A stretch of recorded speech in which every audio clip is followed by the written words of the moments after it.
Story number 1. The Cursed Timber House. I've always been drawn to the solitude that only a secluded cabin can offer. The idea of escaping the relentless noise of city life and immersing myself in nature's tranquility was irresistible. So, when I stumbled upon an old wooden house nestled on a remote mountainside in Colorado, I didn't hesitate to rent it for the winter. Little did I know, the house held secrets that would turn my peaceful retreat into a nightmare. The timber house stood proudly atop a rugged slope, surrounded by dense pine forests and blanketed in a thick layer of snow that seemed to whisper tales of its own. Built in the early 1900s, the house exuded a rustic charm, with its sturdy wooden beams and large windows that offered panoramic views of the untouched wilderness.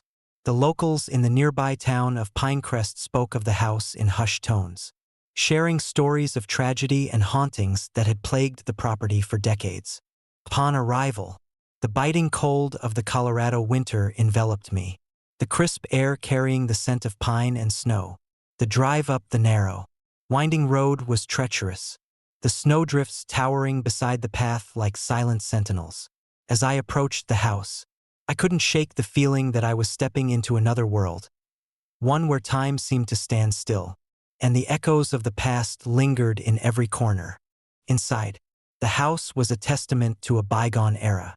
The living room featured a grand fireplace, its mantel adorned with old photographs and antique decorations that hinted at the lives once lived here. The furniture, though covered in white sheets, retained an air of elegance and history. I spent the first few days settling in, exploring the spacious rooms and reveling in the serene beauty that surrounded me. The isolation was initially comforting, a stark contrast to the bustling city I had left behind. But as the days grew shorter and the nights longer, an unsettling tension began to seep into the atmosphere of the timber house. It started subtly, doors creaking open on their own, the faint sound of footsteps echoing through the empty halls, and shadows that seemed to move just beyond the edge of my vision. I dismissed these occurrences as the natural settling of an old house or the play of light and shadow in the dead of night. Yet, deep down, a sense of unease gnawed at me, a whisper of something amiss. One particularly cold night, as a fierce snowstorm raged outside, I was jolted awake by the sound of a woman's scream. It was sharp and desperate, reverberating through the walls and freezing the air around me. My heart pounded as I grabbed a flashlight and cautiously made my way towards the source of the noise. The scream had come from the attic, a place I had avoided, its dark corridors and cramped space holding an air of mystery that I couldn't quite explain. Climbing the narrow staircase, the beam of my flashlight cutting through the darkness, I reached the attic door. It stood ajar, the hinges creaking ominously with each gust of wind. Taking a deep breath, I pushed the door open, the cold draft sending shivers down my spine. The attic was cluttered with old furniture, dusty trunks, and forgotten belongings, all covered in a thick layer of snow that had blown in through the broken window. As I stepped inside, the temperature seemed to drop even further, the air thick with an oppressive chill. The room was empty, save for the remnants of a once cozy space now decayed by time and neglect. But then, out of the corner of my eye, I saw her, a woman standing silently by the window, her pale face partially obscured by her long, dark hair. Her eyes met mine, filled with a sorrow so profound it sent a wave of empathy crashing over me. "Help me," she whispered, her voice barely audible over the howling wind. "I can't find my way home." I reached out, but my hand met only cold air as she began to fade, her form dissolving into the misty shadows of the attic. The scream that had awakened me now echoed in my ears, blending with the storm's fury outside. Shaken, I stumbled back down the stairs, the reality of what I had witnessed settling heavily on my shoulders. The next day, I delved into the house's history, determined to uncover the truth behind the haunting. I visited the local library in Pinecrest, where the townsfolk were eager to share their knowledge of the timber house. I learned that in 1930, the house had been the scene of a gruesome tragedy.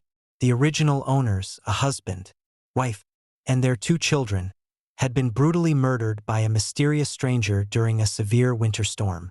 The assailant had vanished without a trace, leaving the family's fate a lingering mystery that cast a dark shadow over the property. In the years that followed, numerous reports of strange occurrences had been filed by visitors and caretakers alike. Screams in the night, apparitions of the grieving family members, and a persistent feeling of being watched had become synonymous with the Timber House. The legend of the haunted house had become an integral part of Pinecrest's folklore, a cautionary tale for those who dared to venture too far into the unforgiving wilderness. Determined to find answers and bring peace to the restless spirits, I sought the help of a local medium named Sarah. She had a reputation for her ability to communicate with the dead and had helped several families confront their haunted pasts.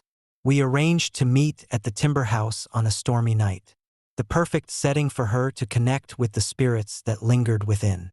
As dusk turned to night, the storm rolled in once more, the wind howling like a chorus of lost souls. Sarah arrived, her presence calm and composed despite the tempest that raged outside. We set up our equipment in the living room, placing candles and personal items that belonged to the original family on the mantel. The air grew thick with anticipation as Sarah began to chant softly, her voice a soothing balm amidst the chaos. Suddenly, the room was filled with an oppressive energy, the temperature dropping sharply as the spirits began to make their presence known. The candles flickered violently, casting distorted shadows that danced on the walls. The sound of footsteps echoed through the house, growing louder and more defined with each passing moment. Then, the apparitions appeared, ghostly figures of the original family, their faces etched with pain and sorrow. The woman's eyes met mine once more, her expression pleading for help. "Find him," she cried, pointing towards the attic where her spirit had first reached out. "He's still here, trapped in the storm." With Sarah's guidance, we began to piece together the fragments of the tragedy. The medium's abilities allowed her to channel the spirit's memories, revealing that the assailant had been a desperate man, driven mad by the isolation and the relentless winter. His actions had been the result of a broken mind, leaving the family's souls forever bound to the Timber House, unable to find peace until the truth was uncovered and justice was served. Armed with this new information, I felt a renewed sense of purpose. I delved deeper into the archives, uncovering old police reports and newspaper articles that detailed the investigation into the murders. The man responsible had never been found, his disappearance adding another layer of mystery to the already haunted house. But there was one crucial piece of evidence that had been overlooked, a hidden diary belonging to the wife, Clara, which detailed her husband's growing paranoia and the toll that the isolation had taken on their family. The diary revealed that Clara had become increasingly concerned about her husband's erratic behavior, fearing that he was losing his mind. Her final entries spoke of a desperate plea for help, her love for her family, and her fear that they were all losing themselves to the unforgiving winter. It became clear that the tragedy was not just a random act of violence, but the culmination of a family's struggle against the harshness of their environment and the darkness within. With Sarah's assistance, I organized a final ritual to bring closure to Clara and her family. On the night of the winter solstice, the longest and darkest night of the year, we returned to the Timber House, determined to set the spirits free.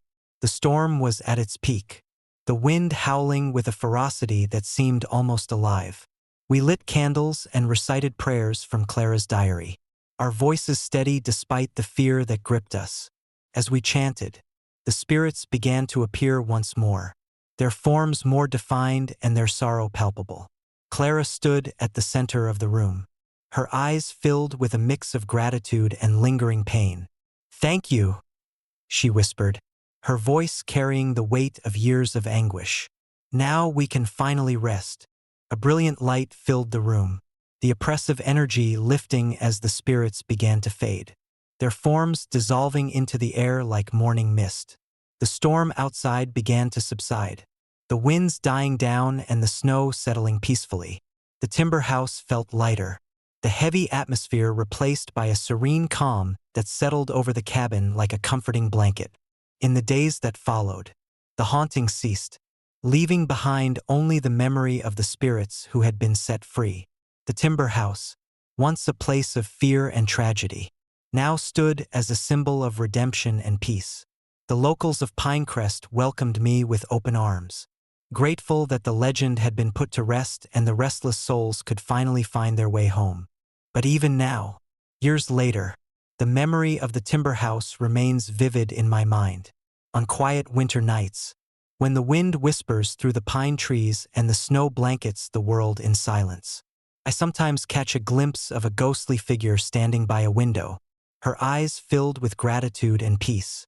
It's a haunting reminder that some places hold onto their stories, waiting for someone brave enough to uncover the truth and bring closure to those who linger in the shadows. Story number 2. The Wooden House on Adirondack Mountain. I've always found solace in the embrace of nature, the serene isolation of the Adirondack Mountains offering a stark contrast to the relentless pace of city life. So when my wife, Emily, and our 2 children, Lily and Ben, decided to spend the winter at a secluded wooden cabin nestled deep within the forest, I welcomed the opportunity with open arms. The cabin, an old family-owned property, promised a peaceful retreat surrounded by towering pines and blanketed in pristine snow, a perfect haven for the upcoming holiday season. We arrived on a crisp November afternoon, the sky a brilliant shade of blue that seemed almost surreal against the stark white landscape. The drive through the winding mountain roads was picturesque, each turn revealing more of the untouched wilderness that lay before us. The cabin stood proudly atop a small hill, its wooden exterior weathered by years of harsh winters and heavy snowfall. Smoke curled lazily from the chimney, a comforting sign of life within the sturdy walls. Inside, the cabin was cozy and inviting. The living room featured a large stone fireplace, its hearth adorned with antique tools and family photographs that told the story of generations who had sought refuge here. Emily had meticulously unpacked, arranging the furniture and setting up the space to make it feel like home. The children were thrilled, already exploring the nooks and crannies of their new winter playground. The first few days passed in a tranquil routine. We spent our time sledding down nearby hills, building snowmen, and enjoying the warmth of the fireplace in the evenings. The isolation, once intimidating, became a source of comfort as we bonded over shared stories and laughter. But as the nights grew longer and the snow deeper, a subtle unease began to creep into our idyllic retreat. It started on the second night. We were all gathered in the living room, sipping hot cocoa and watching the flames dance in the fireplace, when Lily pointed to the roof. "Look, Daddy," she whispered, her eyes wide with curiosity. I followed her gaze and saw nothing at first, just the thick blanket of snow covering the wooden shingles. But then, faint footsteps echoed through the night air, a soft, deliberate tapping that seemed to come from above. I stood up, the firelight casting long shadows across the room. "Emily, stay here," I instructed, moving towards the back door to inspect the roof. Climbing onto the slippery steps, I reached the roof with caution, my flashlight cutting through the darkness. The snow lay undisturbed, no footprints or signs of movement. Confused, I descended back into the warmth of the cabin, finding Emily and the children looking at me with concern. "That's strange," Emily murmured, her brow furrowed. "I didn't see anything." We tried to brush it off as the wind or perhaps an animal navigating the icy terrain.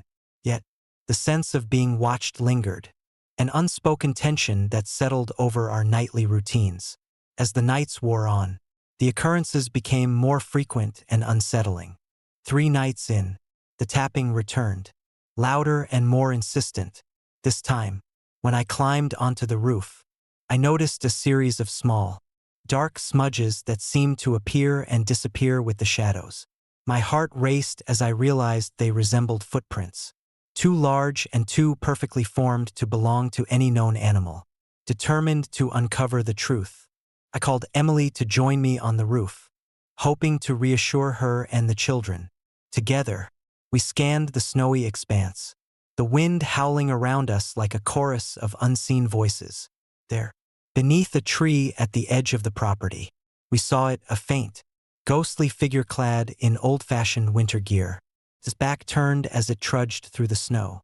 The lantern it held flickered with an eerie blue light, casting long, distorted shadows that danced across the frozen ground. Before we could react, the figure turned, revealing a pale, hollow face with eyes that seemed to pierce through our very souls.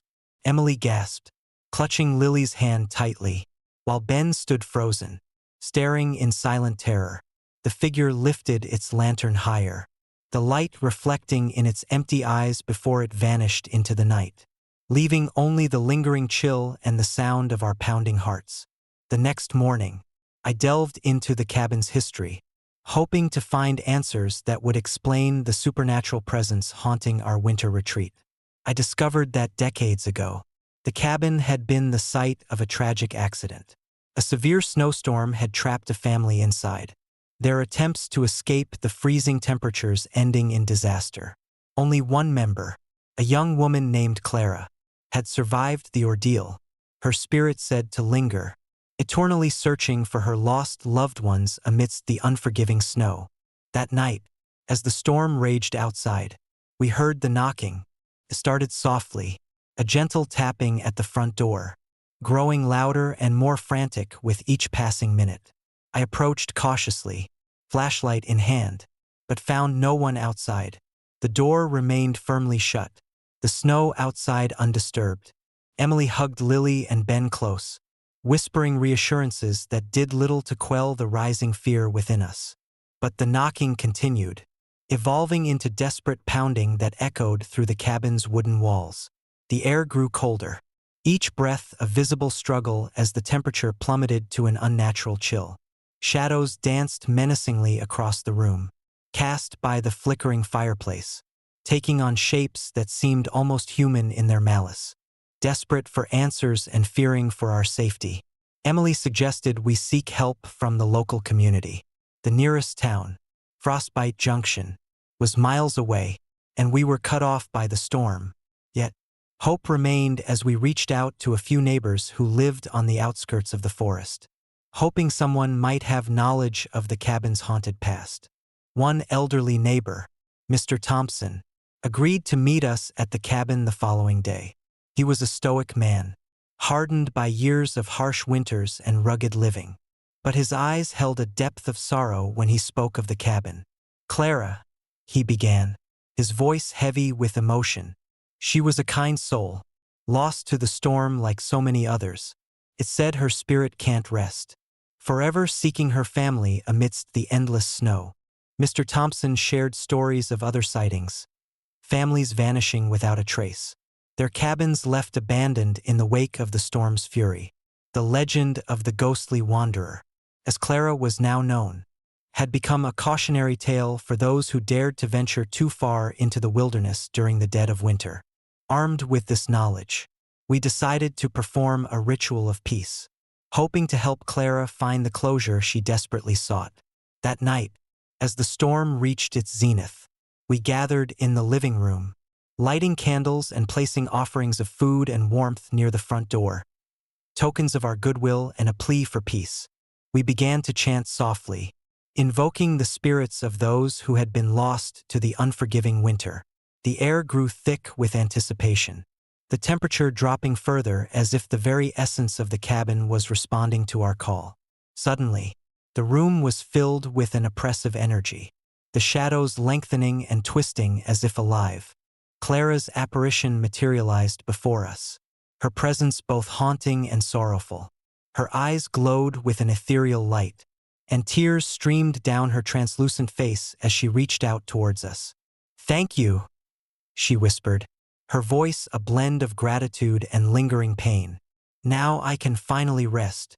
As her spirit touched the offerings we had laid out, a wave of warmth washed over the cabin, the oppressive chill lifting as the storm outside began to abate. The shadows receded, replaced by a serene calm that settled over the room like a comforting blanket. Clara's apparition faded, leaving behind a sense of peace and closure that had eluded her for so long. In the days that followed, the haunting ceased, the cabin returning to its former tranquility. The storm that had threatened to engulf us dissipated, leaving behind a landscape of calm and pristine beauty. We spent the rest of our winter in peace, the memory of Clara's tragic tale serving as a poignant reminder of the delicate balance between life and death, and the enduring power of compassion. But even now, years later, the echoes of that winter linger in my mind. On the coldest nights, when the wind howls through the forest and the snow blankets the world in silence, I sometimes catch a glimpse of a pale figure standing at the edge of the woods, her lantern casting a soft, blue glow across the snow. It's a haunting reminder that some souls never truly leave, their stories forever etched into the fabric of the wilderness they once called home. Story number 3. The Hermit's Cabin. I've always been fascinated by the unknown, drawn to places where stories linger like shadows in the fading light. So when I heard about the abandoned wooden cabin deep within the Montana wilderness, I couldn't resist the urge to investigate. Locals in the nearby town of Pine Ridge spoke of it in hushed tones, weaving tales of sudden disappearances and unexplained phenomena that had haunted the area for decades. The cabin stood isolated on a narrow ridge, surrounded by dense pine forests that stretched endlessly into the horizon. My first glimpse of it was at dusk, the setting sun casting long shadows across the snow-covered ground. The structure was weathered, its wooden planks gray with age and the roof heavy with the weight of recent snowfall. Smoke curled lazily from the chimney, a silent testament to life once lived within its walls.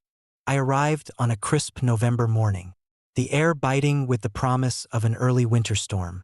The drive was treacherous, the narrow mountain roads barely visible under the thick blanket of snow. By the time I reached the cabin, the sky was overcast, and the wind whispered ominously through the trees. I parked my truck and approached the front door, my footsteps crunching on the icy path. The door creaked open with a reluctant groan, revealing an interior frozen in time. Dust motes danced in the weak sunlight streaming through the windows, illuminating a room furnished with antique pieces covered in white sheets. It was as if the occupants had vanished in the midst of their daily routines, leaving behind an eerie stillness that hung heavy in the air. I set up my equipment, a combination of cameras and audio recorders, determined to capture any signs of paranormal activity. As I explored the cabin, each room seemed untouched, belongings meticulously arranged as if awaiting the return of their owners. The living room featured a grand fireplace, its hearth cold and empty, save for the remnants of a once roaring fire. Family photographs adorned the mantel, their subjects staring blankly into the void, their eyes reflecting a sorrow I couldn't comprehend. That night, as a fierce snowstorm descended upon the mountains, I settled into the living room, reviewing the day's footage. The storm outside raged with a ferocity that made the cabin feel like a fragile sanctuary against the wrath of nature. Suddenly, the power flickered, plunging me into darkness. My flashlight cut through the gloom, casting long, wavering shadows across the room. A low, mournful wail echoed through the cabin, sending chills down my spine. It was a sound that seemed to come from the very walls, a voice filled with anguish and desperation. I froze, heart pounding, as the temperature dropped sharply, my breath visible in the frigid air. The wailing grew louder, more insistent, reverberating through every corner of the cabin. Gathering my courage, I followed the sound to the attic. The narrow staircase groaned under my weight, each step a battle against the cold that seeped into my bones. Reaching the top, I found the door slightly ajar, the same one I had noticed earlier.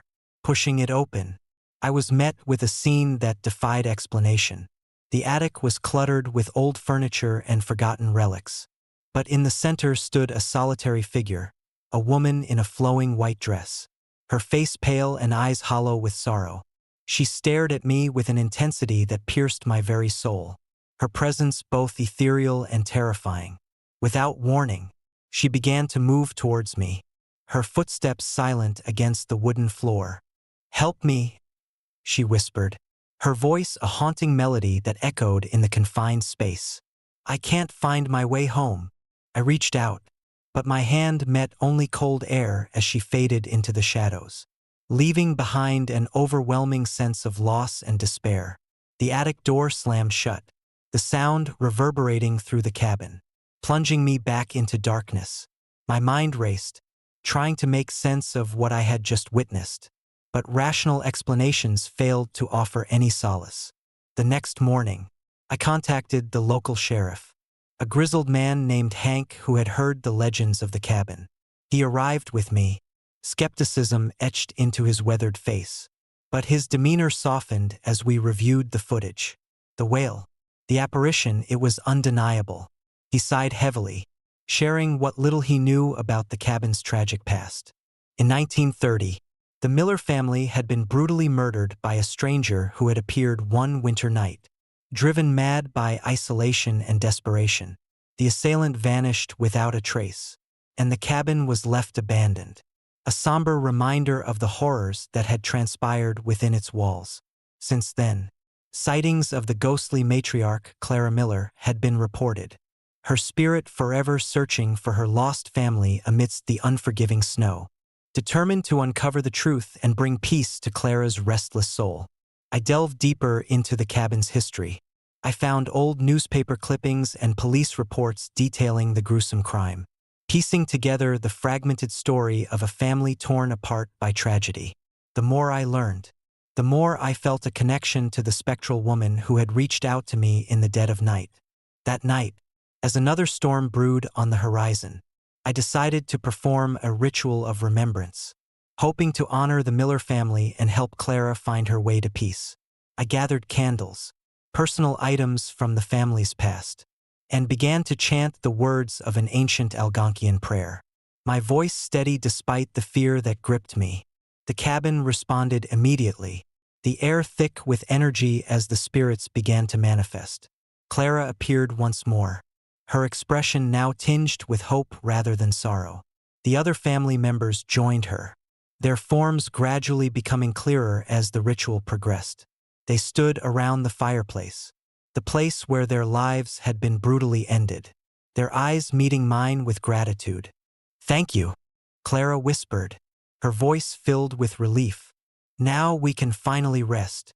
A warm light enveloped the cabin, the oppressive cold lifting as the spirits began to fade, their forms dissolving into the air like morning mist. The storm outside abated, the winds dying down and the snow settling peacefully. The timber house felt lighter, the heavy atmosphere replaced by a serene calm that settled over the cabin like a comforting blanket. In the days that followed, the haunting ceased, the cabin returning to its tranquil state. The locals of Pine Ridge expressed their gratitude, sharing stories of how the ritual had brought closure and healing to the community. I left the cabin with a deep sense of fulfillment, knowing that I had played a part in helping the lost souls find peace and honor the memory of the Miller family. But even now, years later, the memory of that winter in Montana remains vivid in my mind. On quiet nights, when the wind whispers through the pine trees and the snow blankets the land in silence, I sometimes catch a glimpse of a ghostly figure standing by a window, her eyes filled with gratitude and peace. It's a haunting reminder that some stories are etched into the very fabric of the wilderness, waiting for someone brave enough to uncover the truth and bring light to the shadows. Story number 4. The Screams of Maplewood House. I've always been fascinated by history, especially the dark corners of it that people prefer to forget. So when I inherited Maplewood House, an old wooden cabin nestled deep within the forests of Vermont, I saw it as an opportunity to delve into the past and perhaps uncover some of its hidden stories. Little did I know, Maplewood House held secrets that would turn my fascination into a nightmare. Maplewood House stood alone on a secluded hill, surrounded by towering pine trees that seemed to whisper secrets with every gust of wind. Built in the early 1800s, it had served as a winter refuge for the Maplewood family, who had lived there for generations. The house was sturdy, with thick wooden beams and large windows that offered panoramic views of the snowy landscape. However, its beauty was overshadowed by the tragic history that clung to its walls. In the winter of 1893, a severe famine swept through Vermont, and the Maplewood family found themselves struggling to survive. Supplies were scarce, and the biting cold was relentless. One fateful night, as the snow piled higher and the wind howled like a living creature, the entire family perished from starvation. Their disappearance left the community in shock, and Maplewood House was abandoned shortly thereafter. Since then, locals have recounted eerie tales of the house, claiming that, on the coldest nights, the screams of children and the sound of footsteps running across the attic roof can be heard echoing through the forest. I arrived at Maplewood House just as autumn was giving way to the first hints of winter. The town of Pine Hollow, the nearest settlement, was a small community where everyone knew each other, and the legends of Maplewood House were a topic of hushed conversations by the fireside. The house itself was a picturesque ruin, its windows boarded up but still majestic against the backdrop of the dense forest. Determined to uncover the truth behind the legends, I set up my temporary residence in what had once been the living room. The fireplace, though cold, still held remnants of past warmth, and antique furniture lay covered in white sheets, untouched by time. My days were spent exploring the house, cataloging its contents, and researching the Maplewood family's history. Nights, however, were a different story. The first night passed without incident, the howling wind outside a mere annoyance compared to the silence within the house. But on the second night, as I lay in bed, a piercing scream shattered the stillness. It was a sound that pierced through the walls, filled with desperation and pain. My heart raced as I grabbed my flashlight and cautiously made my way to the source of the noise. The screams seemed to emanate from the attic, a place I had avoided out of respect for the family's tragic end. Climbing the narrow staircase, each step creaked under my weight, amplifying the eerie silence. Reaching the top, I peered into the attic and saw nothing but shadows dancing in the flickering light of my flashlight. The screams had ceased, leaving behind an oppressive silence that pressed down on me. I returned to the living room, my mind reeling from the encounter. The next morning, I delved deeper into the Maplewood family's history, uncovering letters and diaries that painted a picture of a family torn apart by desperation and fear. Clara Maplewood, the matriarch, had documented the increasing hardships as the famine worsened, her entries growing more frantic and sorrowful as time went on. The final entry was a haunting plea for help, written just days before the family vanished. Determined to find answers, I decided to conduct a séance, hoping to communicate with the spirits that were said to haunt the house. I reached out to Eleanor Whitaker, a renowned medium from Pine Hollow, who agreed to assist me. On the third night, as the storm of the season raged outside, we gathered in the living room, candles flickering and shadows dancing on the walls. Eleanor began the séance with a series of chants, her voice steady and calming. The air grew thick with anticipation, the temperature dropping noticeably as we delved deeper into the spiritual realm. Suddenly, the room was filled with a cacophony of sounds, the screams of children, footsteps running across the attic, and the mournful wails of a mother in pain. Clara Maplewood's spirit materialized before us, her ethereal form cloaked in a flowing white dress, her eyes hollow with sorrow. "Help us," she whispered, her voice echoing through the room. "We cannot find our way home." Eleanor responded with a gentle tone, asking Clara what they needed to move on. Through the medium's guidance, Clara revealed that they were trapped by their desperation and the unforgiving winter, their souls unable to find peace until their story was told and remembered. Determined to honor their memory and help them find peace, I decided to preserve Maplewood House as a historical site, ensuring that the Maplewood family's legacy would never be forgotten. The screams and footsteps ceased, the oppressive atmosphere lifting as if a heavy burden had been lifted from the house. In the days that followed, the house seemed to come alive with a newfound sense of tranquility. The oppressive cold that had once filled the rooms was replaced by a gentle warmth. The memories of the Maplewood family now honored rather than haunted. Locals who had once spoken of fear now spoke with reverence. The legend of Maplewood House transforming into a tale of remembrance and peace. But even now, years later, the memory of those tragic nights lingers in my mind. On quiet winter evenings, when the wind whispers through the pine trees and the snow blankets the land in silence, I sometimes catch a glimpse of a ghostly figure standing by a window, her eyes filled with gratitude and peace. It serves as a haunting reminder that some stories are etched into the very fabric of our existence, waiting for someone brave enough to uncover the truth and bring light to the shadows. Story number 5. The wooden house in the Maine forest. I've always been drawn to the untouched wilderness, the kind that stretches endlessly beneath a blanket of snow, whispering secrets only the brave dare to uncover. So, when my friends Jake, Emily, and Sam suggested a winter getaway to a secluded wooden house in the heart of Maine's forest, couldn't resist.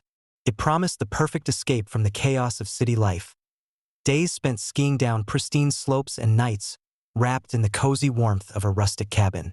We arrived on a frigid December afternoon, the sun a pale orb struggling to pierce the heavy clouds that loomed over the dense pine woods. The drive up the narrow, winding road was treacherous, the snowdrifts towering beside the path like silent sentinels.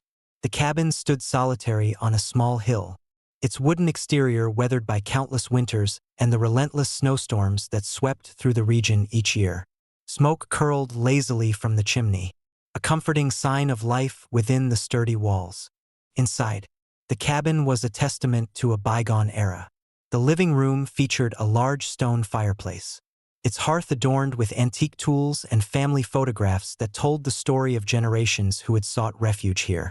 The furniture, though covered in white sheets, retained an air of elegance and history. We spent the first day unpacking and exploring the spacious rooms, reveling in the serene beauty that surrounded us. The isolation was initially comforting, a stark contrast to the bustling city we had left behind. As the sun dipped below the horizon, we gathered in the living room, the fire crackling and casting flickering shadows across the room. Emily poured us mugs of hot cocoa, the rich aroma a welcome warmth against the biting cold outside. Jake and Sam settled into the old leather chairs, sharing stories and laughter that echoed through the hollow halls. It was the perfect start to our winter retreat. But as the nights grew longer and the snow piled higher, an unsettling tension began to seep into our idyllic getaway. It started subtly, doors creaking open on their own, the faint sound of footsteps echoing through the empty halls, and shadows that seemed to move just beyond the edge of our vision. We dismissed these occurrences as the natural settling of an old house or the play of light and shadow in the dead of night. Yet, deep down, a sense of unease gnawed at us, a whisper of something amiss.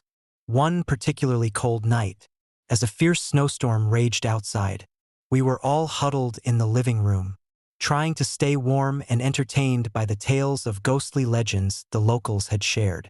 Suddenly, the peaceful ambience was shattered by a rhythmic knocking sound, steady and deliberate, coming from the walls.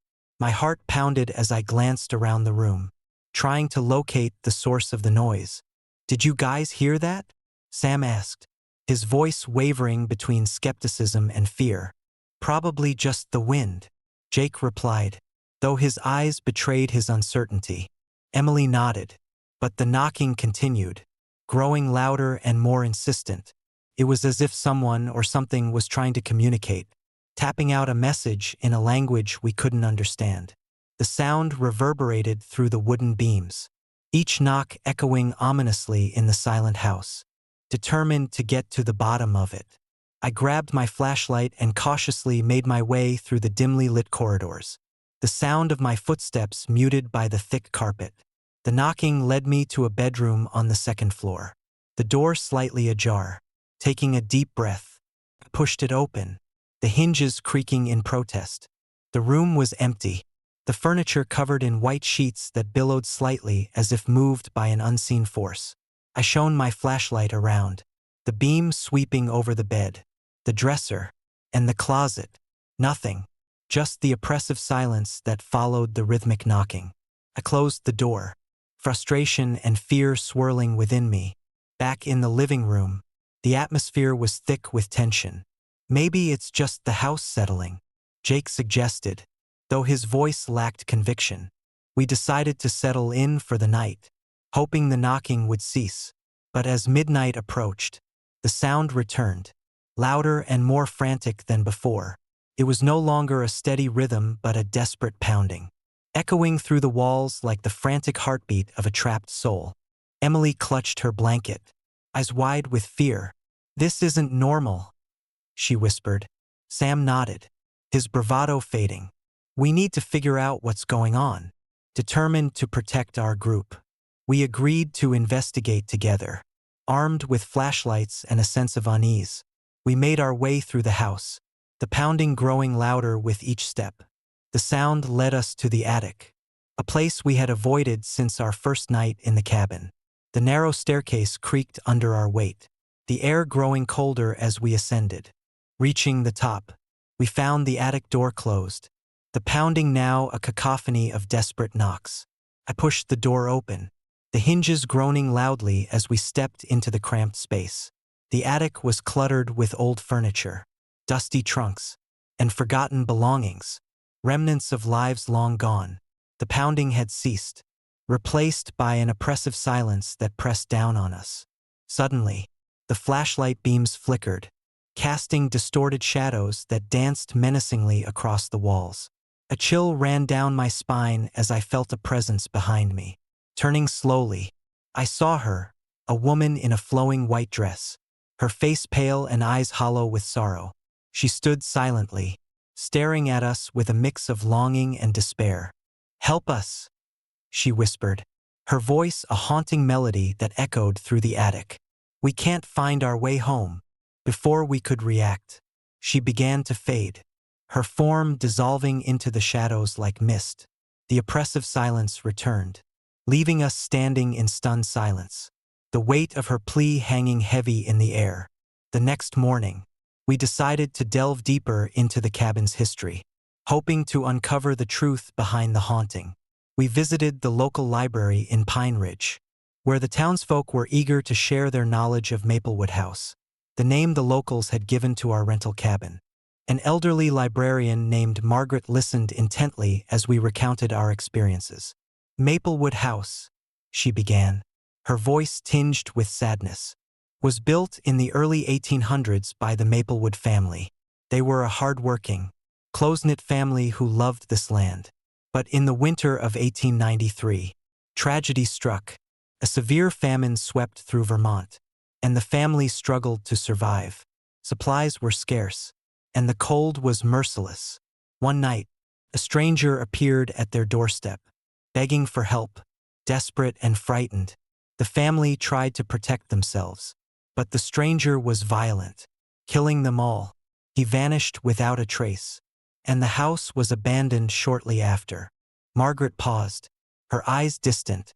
"Since then, it's said that the spirits of the Maplewood family remain trapped in the house, their souls unable to find peace. The rhythmic knocking and the apparition you saw are believed to be their way of reaching out, seeking help to move on. Determined to help the restless spirits, we decided to perform a ritual of remembrance, hoping to bring peace to the Maplewood family." That night, as another snowstorm began to brew outside, we gathered in the living room, lighting candles and placing offerings of food and warmth near the fireplace, tokens of our goodwill and a plea for peace. We began to chant softly, reciting the words of an ancient Algonquian prayer Margaret had provided, our voices steady despite the fear that gnawed at us. The air grew thick with anticipation, the temperature dropping sharply as the spirits began to make their presence known. Suddenly, the room was filled with a cacophony of sounds, the screams of children, the sound of footsteps running across the attic roof, and the mournful wails of a mother in pain. The apparitions of the Maplewood family materialized before us, their forms more defined and their expressions shifting from sorrow to hope. Clara Maplewood, the matriarch, stepped forward, her eyes meeting mine with a mix of gratitude and lingering pain. "Thank you," she whispered, her voice carrying the weight of years of anguish. "Now we can finally rest." A warm light enveloped the room, the oppressive cold lifting as the spirits began to fade, their forms dissolving into the air like morning mist. The storm outside began to subside, the winds dying down and the snow settling peacefully.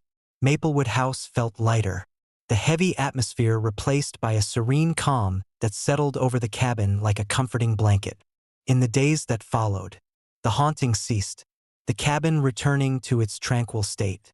The locals of Pine Ridge expressed their gratitude, sharing stories of how the ritual had brought closure and healing to the community.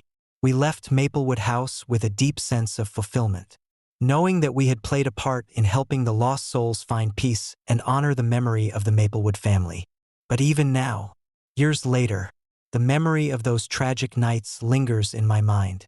On quiet winter evenings, when the wind whispers through the pine trees and the snow blankets the land in silence, I sometimes catch a glimpse of a ghostly figure standing by a window, her eyes filled with gratitude and peace. It serves as a haunting reminder that some stories are etched into the very fabric of our existence, waiting for someone brave enough to uncover the truth and bring light to the shadows. Story number 6. The Cursed House by the Frozen River. I've always been drawn to the quiet, untouched corners of the world, places where the past lingers like morning mist and the present tiptoes around ancient secrets. So when my friend Jake mentioned the old wooden house near the frozen banks of the Bear River in Utah, I couldn't resist the urge to investigate. The house had stood abandoned since the tragic winter of 1940, when the entire Maple family had perished under mysterious circumstances. Locals whispered about the drownings, about how the river, usually a lifeline, had become a death trap that festered with sorrow and rage. Jake and I decided to spend a weekend there, hoping to capture some of the haunting beauty on film, equipped with cameras, flashlights, and a healthy dose of skepticism. We set out just as autumn was giving way to the first heavy snows of winter. The drive was long and winding, the road disappearing into a thick blanket of white that swallowed everything in sight. The Bear River lay ahead, its surface already starting to freeze, the ice forming intricate patterns that shimmered under the weak winter sun. As we approached the house, its silhouette emerged against the snowy backdrop, a sturdy wooden structure with a steeply pitched roof, windows boarded up but still hinting at the warmth that once lived within. Smoke curled lazily from the chimney, a silent testament to life that had been abruptly halted. We parked our truck at the edge of the property, the snow crunching under our boots as we made our way to the front door. The house was eerily quiet, the only sounds the whisper of the wind through the trees and the occasional drip of melting snow from the eaves. Jake pushed open the heavy door, the hinges groaning in protest. Inside, the air was cold and still, the remnants of the Maple family's life preserved in a frozen snapshot of the past. Furniture lay covered in white sheets, personal belongings arranged as if waiting for their owners to return. The living room featured a grand fireplace, its hearth cold and empty, save for a layer of dust that had settled over everything. We set up our equipment, the silence amplifying every creak and sigh of the old house. As the day turned to dusk, the temperature plummeted, the first heavy flakes of snow beginning to fall. We decided to explore the house, our flashlights cutting through the darkness, revealing rooms that held stories long forgotten. Each step we took seemed to echo the footsteps of those who had walked these halls before us, their presence lingering like a shadow. That night, as the storm outside intensified, we settled into the living room, the fireplace now a comforting warmth against the biting cold. We shared stories and laughed nervously, trying to shake off the unease that had settled over us. But as midnight approached, a different kind of sound began to fill the house, a rhythmic tapping that seemed to come from the walls themselves. It was steady, deliberate, and unnervingly consistent. "Did you hear that?" Jake asked, his voice barely above a whisper. I nodded, my heart pounding in my chest. "Yeah, it's coming from inside the walls." The tapping continued, growing louder and more insistent. It was as if someone or something was trying to communicate, tapping out a message we couldn't decipher. The temperature in the room dropped suddenly, my breath visible in the frigid air. Shadows danced menacingly across the walls, cast by the flickering light of the fireplace. Determined to uncover the source, we followed the sound to the attic door, which we had initially avoided. The narrow staircase creaked under our weight as we ascended, each step amplifying the eerie silence that had settled over the house. Reaching the top, we found the attic door slightly ajar, the same rhythmic tapping growing louder with each passing moment. Jake pushed the door open, the hinges squealing in protest, revealing a cluttered space filled with old furniture and forgotten memories. In the center stood a large mirror, its glass cracked and covered in a thick layer of dust. The tapping seemed to emanate from behind it. As we approached, the temperature dropped even further, the air thick with an oppressive energy. I reached out, my hand trembling as I wiped away the dust, revealing the mirror's surface. Suddenly, the room was filled with a blinding light, and the reflection shifted, revealing a ghostly figure standing behind us, a woman in a flowing white dress, her face pale and eyes hollow with sorrow. She stared directly at us, her expression one of profound sadness and longing. "Help us," she whispered, her voice echoing through the attic. "We can't find our way home." I stumbled back, my mind racing to comprehend what we were witnessing. Jake grabbed my arm, his grip tight with fear. "We need to leave," he urged, but the door slammed shut with a force that sent us both crashing to the floor. The temperature in the attic plummeted, our breaths visible in the icy air as the ghostly figure began to fade, her form dissolving into the shadows like mist in the morning sun. The tapping ceased abruptly, replaced by an oppressive silence that pressed down on us. We scrambled to our feet, fumbling for the door handle, but it wouldn't budge. Panic surged through me as the room grew colder, the presence of the spirits becoming almost tangible. Desperate to escape, I remembered the letters I had found earlier, detailing the tragic demise of the Maple family. Clara, the matriarch, had documented her fears and her growing desperation as the famine ravaged their lives. Her final entry was a haunting plea for help, her words echoing our own plight. Determined to free ourselves and honor their memory, we decided to perform a ritual of remembrance, hoping to bring peace to the restless spirits trapped within the house. We gathered candles, personal items from the family's past, and began to chant the words of an ancient Algonquian prayer, our voices steady despite the fear that gnawed at us. As we chanted, the room began to glow with a warm, ethereal light, the oppressive cold lifting as the spirits of the Maple family materialized before us. Clara stood at the center, her eyes filled with gratitude and relief. "Thank you," she whispered, her voice now filled with hope rather than sorrow. "Now we can finally rest." The spirits began to fade, their forms dissolving into the light, the house growing warmer and more inviting. The attic door swung open effortlessly, the oppressive energy lifting as the storm outside began to abate. We stood there in stunned silence, the weight of the night's events settling heavily on our shoulders. In the days that followed, the haunting ceased, the timber house returning to its tranquil state. We left Maplewood with a deep sense of fulfillment, knowing that we had played a part in helping a family find peace and honor their memory. The locals of Pine Ridge welcomed us with open arms, grateful that the legend had been put to rest and the restless souls could finally find their way home. But even now, years later, the memory of that winter in Utah remains vivid in my mind. On quiet evenings, when the wind whispers through the pine trees and the snow blankets the land in silence, I sometimes catch a glimpse of a ghostly figure standing by a window, her eyes filled with gratitude and peace. It serves as a haunting reminder that some stories are etched into the very fabric of our existence, waiting for someone brave enough to uncover the truth and bring light to the shadows. Story number 7. The Hunter's Abode. I've always been fascinated by the untamed wilderness, the kind that stretches endlessly beneath a blanket of snow, whispering secrets only the brave dare to uncover.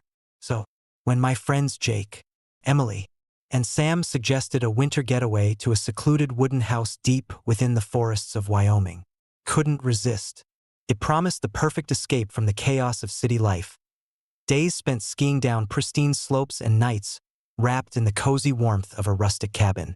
We arrived on a crisp December afternoon, the sky a muted gray that seemed to swallow the sunlight whole. The drive through the winding forest roads was treacherous, the snowdrifts towering beside the narrow lanes like silent sentinels. The cabin stood solitary on a small hill, its wooden exterior weathered by countless winters and the relentless snowstorms that swept through the region each year.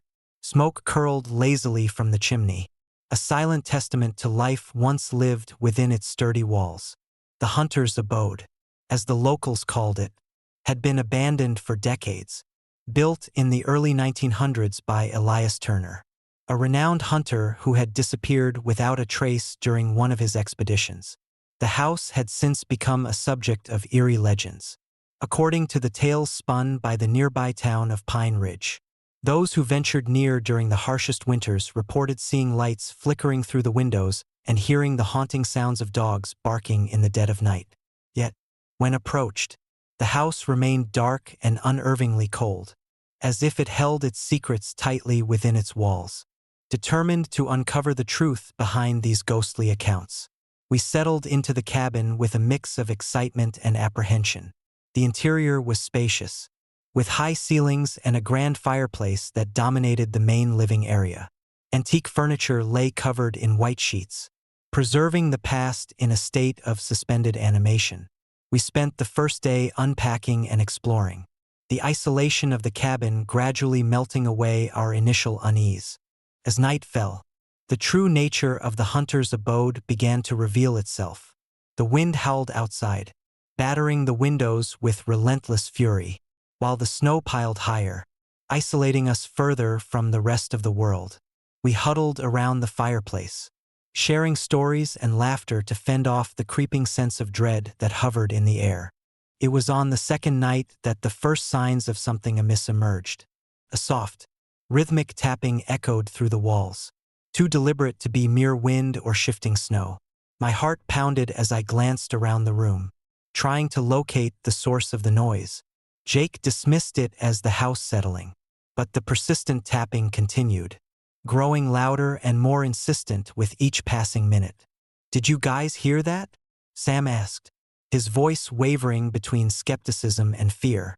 "Probably just the wind," Jake replied, though his eyes betrayed his uncertainty.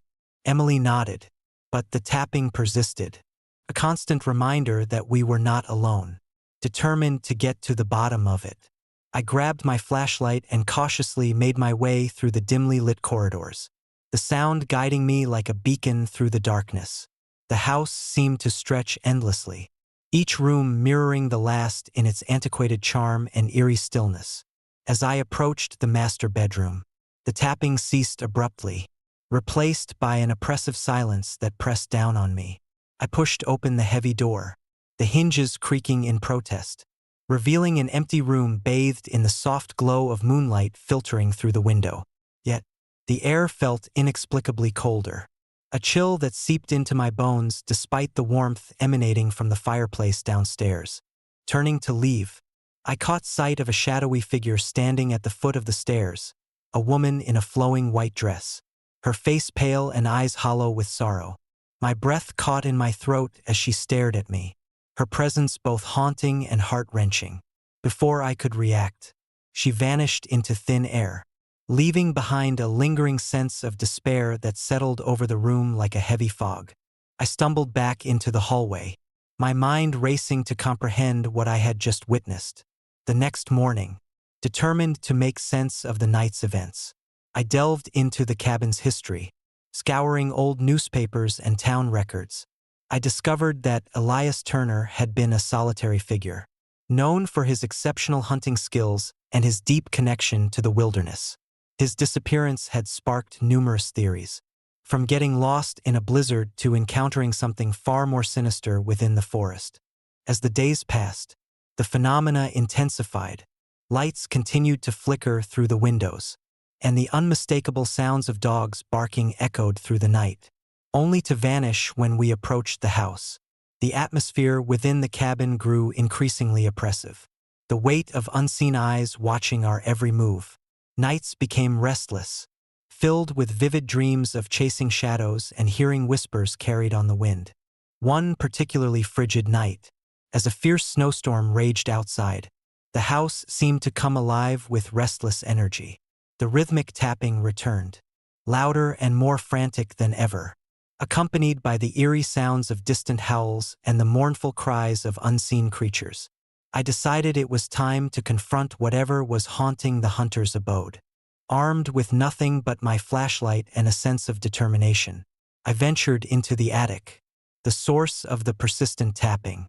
The narrow staircase groaned under my weight, each step a reminder of the house's oppressive presence. Reaching the top, I found the attic door ajar. The room bathed in an ethereal blue light that seemed to emanate from nowhere and everywhere at once. As I stepped into the attic, the temperature dropped sharply, my breath visible in the icy air. The room was cluttered with old hunting gear, maps, and journals, remnants of Elias Turner's life before his disappearance. My flashlight beam swept across the room, revealing an old, dust-covered desk where Elias had kept his records. As I approached, I noticed a journal open to a page detailing his final expedition, a desperate search for a mythical creature said to roam the depths of the forest. Suddenly, the attic door slammed shut, plunging me into darkness. The sounds of dogs barking grew louder, echoing through the room as shadowy figures began to materialize around me. Clara Turner, Elias's wife, stood before me, her eyes filled with anguish and longing. "Help us," she whispered, her voice a haunting melody that resonated deep within my soul. "We're trapped." Fear clawed at my insides, but empathy pushed me forward. "What do you need?" I asked, my voice barely above a whisper. Clara reached out, her hand trembling as she touched the journal on the desk. "Find the truth behind my husband's disappearance. Free us from this place." Determined to bring peace to the restless spirits, I vowed to uncover the missing pieces of the puzzle. The following days were a blur of research and exploration, piecing together the tragic story of Elias Turner and his family's untimely demise. I learned that Elias had become obsessed with finding the mythical creature, spending countless hours in the forest, driven by a need to prove its existence. His relentless pursuit had led him deeper into the wilderness than ever before, until the night he vanished. Armed with this knowledge, I returned to the cabin, ready to perform a ritual of closure. That night, as the storm reached its peak, I gathered candles, the journal, and personal items I had found during my investigation. I arranged them carefully in the living room, reciting the words of an ancient Algonquian prayer that Clara had penned in her journal.